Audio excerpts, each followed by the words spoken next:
নমস্কার, কিছু কথা নতুন পর্ব নিয়ে আমি আপনাদের সঙ্গে অঙ্কিতা। ভাবুন তো, এমন একটি পাখি যার উচ্চতা একজন পূর্ণবয়স্ক মানুষের থেকেও বেশি। ডানা নেই, তবুও সে ছিল পৃথিবীর অন্যতম বৃহত্তম পাখি। ওজন প্রায় 250 কিলোগ্রাম। একসময় হাজার হাজার সংখ্যায় ঘুরে বেড়াতো বন জঙ্গলে, অথচ আজ নেই প্রাণীর অস্তিত্ব। শুধু কয়েকটি হাড় ও ডিমের খোল আর একটি রহস্যময় থাবা আজও বিজ্ঞানীদের কৌতূহল বাড়িয়ে চলেছে। এই পাখির নাম মোয়া। পৃথিবীর ইতিহাসে সবচেয়ে বিস্ময়কর বিলুপ্ত প্রাণীর তালিকায় মোয়ার নাম প্রথম সারিতেই থাকে। কারণ ডাইনোসরের মতো কোটি কোটি বছর আগে নয়, মাত্র কয়েকশো বছর আগেও এই বিশাল পাখি জীবিত ছিল। অথচ মানুষের হাত ধরে খুব অল্প সময়ের মধ্যে পৃথিবী থেকে সম্পূর্ণ হারিয়ে যায় এই প্রাণী। আজ চলুন জেনে নেওয়া যাক, কে ছিল এই মোয়া, কেন বিলুপ্ত হয়ে গেল, আর কেন এই শুকিয়ে যাওয়া থাবা আজও বিজ্ঞানীদের ঘুম কেড়ে নিয়েছে। প্রায় 1000 বছর আগে নিউজিল্যান্ড ছিল একেবারে অন্যরকম। ঘন অরণ্য, পাহাড়, নদী এবং বিশাল তৃণভূমিতে বিচরণ করত অসংখ্য বিরল প্রাণী। তাদের মধ্যেই ছিল মোয়া। মোয়া ছিল উড়তে না পারা এক ধরনের বিশাল পাখি। দেখতে অনেকটা আজকের উট পাখির মতো হলেও আকারে অনেক বড় ছিল। বিজ্ঞানীদের মতে মোয়ার মোট 9টি প্রজাতি ছিল। ছোট প্রজাতির উচ্চতা ছিল প্রায় 1 মিটার। আবার সবচেয়ে বড় প্রজাতি জায়ান্ট মোয়া, মাথা উঁচু করে দাঁড়ালে প্রায় 3.5 মিটার পর্যন্ত লম্বা হতো।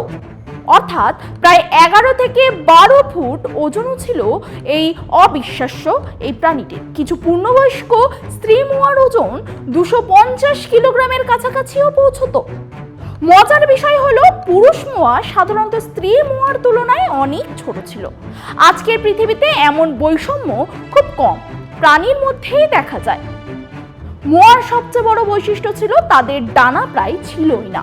শুধু উড়তে পারতো না এমন নয়, তাদের শরীরে কার্যত ডানার কোনো অস্তিত্বই ছিল না। লক্ষ লক্ষ বছরের বিবর্তনের ফলে নিউজিল্যান্ড শিকারে স্তন্যপায়ী প্রাণীর অভাব থাকায় তাদের প্রায় উড়ে বাঁচার সেই প্রয়োজন পড়েনি। ফলে ধীরে ধীরে ডানার অস্তিত্ব হারিয়েই যায়। তারা বনাঞ্চলে গাছের পাতা, ফল, বীজ, ডালপালা এবং নানা ধরনের উদ্ভিদ খেয়ে জীবন যাপন করত। একসময় নিউজিল্যান্ডে তাদের কোনো প্রাকৃতিক শত্রুও ছিল না। কিন্তু সেই শান্ত পৃথিবী বদলে যায় মানুষের আগমনের পর। প্রায় 13 শতকে নিউজিল্যান্ডের আশপাশে অর্থাৎ নিউজিল্যান্ডে আসে সেই মাওরি জনগোষ্ঠী। তাদের খাদ্যের অন্যতম উৎস হয়ে ওঠে মোয়া। বিশাল আকারের হওয়ায় এটি মোয়া থেকে বহু মানুষের খাবারের ব্যবস্থা হয়ে যেত। ফলে শুরু হয় ব্যাপক শিকার। শুধু পাখিই নয়, সংগ্রহ করা হতো তাদের বড় বড় ডিমও। একটি মোয়ার ডিমের আকার ছিল এতটাই বড় যে একটি ডিম দিয়ে একটি পরিবারের খাবার হয়ে যেত। অতিরিক্ত শিকার, বনভূমি ধ্বংস এবং ডিম সংগ্রহ, এই 3 কারণেই খুব দ্রুত কমতে থাকে মোয়ার সংখ্যা। ইতিহাসবিদদের মতে মাত্র 150 থেকে 200 বছরের মধ্যে প্রায় সম্পূর্ণ বিলুপ্ত হয়ে যায় এই বিশাল পাখি। পৃথিবী থেকে হারিয়ে যায় শেষ মোয়াটি। এটি মানব সভ্যতার ইতিহাসে সবচেয়ে দ্রুত ঘটে যাওয়া প্রাণী বিলুপ্তির অন্যতম উদাহরণ। তবে মোয়ার সেই গল্প এখানেই শেষ নয়। 20 শতকের শুরুতে নিউজিল্যান্ডের এক প্রত্যন্ত গুহায় ঘটে এই অবিশ্বাস্য আবিষ্কার। গবেষকরা যেখানে খুঁজে পান একটি মোয়া পাখি প্রায় অক্ষত থাবা। থাবাটি ছিল চামড়া, নখ, এমনকি শুকিয়ে যাওয়া পেশির অংশ। দেখলে মনে হয় যেন কয়েকদিন আগেই প্রাণীটি মারা যায়। আসলে গুহার ভেতরে ঠান্ডা, শুষ্ক এবং বাতাসবিহীন পরিবেশ সেই থাবাটিকে শতাব্দীর পর শতাব্দী ধরে সংরক্ষণ করে রেখেছিল।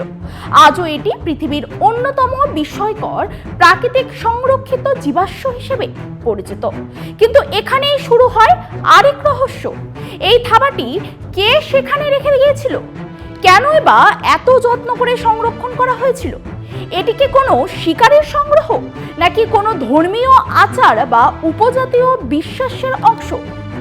আজও নিশ্চিত উত্তর পাননি গবেষকরা। আরও আশ্চর্যের বিষয়, মোয়ার ডিম, পালক, হাড় এমনকি শুকিয়ে যাওয়া বিষটাও বিভিন্ন সময় উদ্ধার হয়েছে নিউজিল্যান্ডের নানা জায়গা থেকে। এসব নমুনা বিশ্লেষণ করে বিজ্ঞানীরা জানতে পেরেছেন মোয়া ছিল অত্যন্ত শান্ত স্বভাবের তৃণভোজী প্রাণী। তাদের বৃদ্ধির হার, খাদ্যাভ্যাস, এমনকি জলবায়ুর পরিবর্তনের তথ্য মিলেছে এসব নমুনা থেকে। আজ আধুনিক প্রযুক্তির যুগে নতুন করে আলোচনায় এসেছে মোয়া। ডিএনএ গবেষণার মাধ্যমে বহু বিজ্ঞানী এই বিলুপ্ত প্রাণী সম্পর্কে নতুন তথ্য সংগ্রহ করেছেন। কেউ কেউ ভবিষ্যতে জিন প্রযুক্তির সাহায্যে মোয়াকে ফিরিয়ে আনার সম্ভাবনার কথাও বলেছেন। তবে বিশেষজ্ঞদের মতে বর্তমান প্রযুক্তিতে মোট এখনো বাস্তবসম্মত নয়। তবে মোয়ার ডিএনএ দিয়ে গবেষণার পৃথিবীর বিবর্তন, জীববৈচিত্র্য এবং বিলুপ্ত প্রাণী সম্পর্কে আমাদের জ্ঞান আরও সমৃদ্ধ করেছে। মোয়ার গল্প শুধু একটি পাখির গল্প নয়, এটি মানুষের লোভ, প্রকৃতির ভারসাম্য এবং জীববৈচিত্র্য রক্ষার এক কঠিন শিক্ষা। এক সময় যে প্রাণী হাজার হাজার সংখ্যায় বিচরণ করত, মানুষের অনিয়ন্ত্রিত শিকারের কারণে শিকারের সামনে তারা টিকতে পারেনি। আজ পৃথিবীর বহু প্রাণী সেই একই রকম বিপদের মুখে দাঁড়িয়ে। তাই মোয়ার ইতিহাস আমাদের মনে করিয়ে দেয়, প্রকৃতিকে রক্ষা করতে না পারলে একদিন হয়তো আরও অনেক প্রাণী শুধু বইয়ের পাতায় কিংবা জাদুঘরের কাচের বাক্সে সীমাবদ্ধ হয়ে যাবে। আর সেই রহস্যময় থাবা আজও সেটি নিউজিল্যান্ডের জাদুঘরে মানুষের সামনে নীরব সাক্ষী হয়ে দাঁড়িয়ে আছে। পৃথিবীর গল্প আজও বলে চলেছে। নমস্কার, আজ এই পর্যন্তই। পরবর্তী এপিসোড দেখার জন্য আমাদের টাইমস 14 বাংলা ফেসবুক পেজ এবং ইউটিউব চ্যানেলে সাবস্ক্রাইব এবং ফলো করে রাখুন। মুখের উজ্জ্বলতা হারিয়ে গেছে, স্পট পড়ে গেছে, ব্রণ ভর্তি, তাই আর দেরি না করে আজই আসুন রায়গঞ্জের চণ্ডীতলায় হেলথ প্লাস মাল্টি স্পেশালিটি ক্লিনিকে এবং এখানে পান অভিজ্ঞ ডাক্তার দ্বারা ফ্রি স্কিন টেস্ট। আরো বিস্তারিত জানতে যোগাযোগ করুন 9674895169 এই নম্বরে।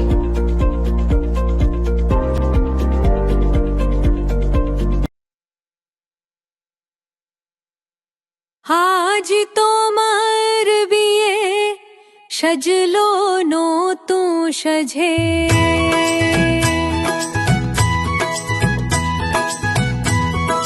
সবার মনেতে আনন্দ,